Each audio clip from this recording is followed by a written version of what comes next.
आपकी उम्र 40 साल से कम है और आपको डायग्नोज किया गया है एवास्कुलर नेक्रोसिस हिप से, तो जाहिर है कि आपका नेक्स्ट सवाल होगा कि सर क्या मेरा ये हिप रिप्लेसमेंट से बच सकता है क्या? ऐसे सवाल हर मरीज हमसे पूछता है जो भी इस डायग्नोसिस के साथ हमारे पास आता है या हम उस चीज़ को डायग्नोज करते हैं। तो इसका बहुत ही साइंटिफिक आंसर ये है कि आपका हिप का एवास्कुलर नेक्रोसिस जिस स्टेज में होता है वो स्टेज और उसका स्टेज ट्रीटमेंट ये डिसाइड करता है कि आपका हिप प्रिजर्वेशन की स्टेज में है या वो हिप रिप्लेसमेंट की जरूरत फ्यूचर में पड़ सकती है। तो हिप की जो स्टेजेस होती हैं उसमें स्टेज 2 और स्टेज 3 तक स्पेशली यंग पेशेंट्स में हिप को प्रिजर्व किया जाता है। आमतौर पर लोगों में ये मान्यता है कि हिप प्रिजर्वेशन के लिए केवल एक ही सर्जरी करी जाती है जिसको हम नॉर्मल लैंग्वेज में कोर डिकम्प्रेशन कहते हैं, परंतु ये भी एक मिथ है। अगर हम इसमें और गहराई से जाने तो कोर डिकम्प्रेशन की भी बहुत सारी वेराइटीज़ होती हैं जिसमें सिंपल ड्रिलिंग से लेके एक बड़े चैनल तक बना के हम बोन की वेस्कुलरिटी को रिस्टोर करते हैं, और डिकम्प्रेशन की जो टेक्निक होती है उसके रिजल्ट्स भी वेरिएबल हैं। तो एडवांस कोर डिकम्प्रेशन एक ऐसी टेक्निक है जिसमें कि हिप प्रिजर्वेशन जो हम जिस टेक्निक से करते हैं उसमें स्टेज 2 में almost 90 to 95% chance of hip preservation, that means successful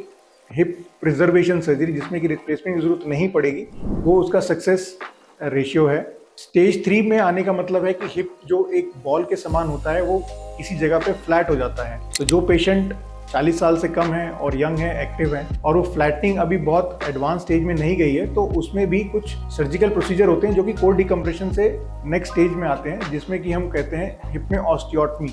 osteotomy एक प्रोसीजर है जिसमें कि हम हिप में उस एरिया जिसमें बॉल फ्लैट हो गई है, हिप को एक फ्रैक्चर क्रिएट करके उस एरिया को नॉन वेट बेरिंग एरिया में ले जाते हैं जहाँ की उसके ऊपर वजन ना पड़े और पेशेंट जो है अपने ही हिप को प्रिजर्व कर सकता है।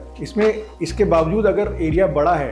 तो एक हिप प्रिजर्वेशन सर्जरी और होती है जिसमें कि हम उसको बोलते हैं सेफ सर्जिकल हिप डिसलोकेशन, जिसमें कि हम हिप को ऑन टेबल सर्जरी के दौरान हम देखते हैं 360 डिग्री, और जो एरिया डिप्रेस हो गया है, जो फ्लैट हो गया है, उसको हम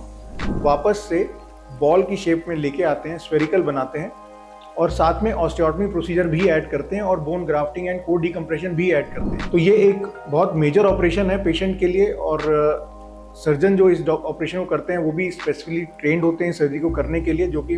काफ़ी रेयर केसेस में ये करी जाती है, लेकिन स्पेशली यंग पेशेंट्स में करी जाती है। तो कुल मिला के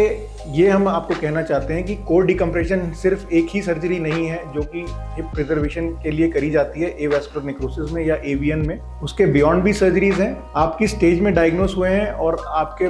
बॉल की शेप कैसी है और आपका जो फीमोरल हेड है, जो बॉल है, वो भी फ्लैट हुआ है कि नहीं है और वो किस स्टेज ऑफ फ्लैटनिंग में है, ये सारी चीज़ें डिसाइड करेगा कि आपको किस type of hip preservation surgery की ज़रूरत है। Thank you.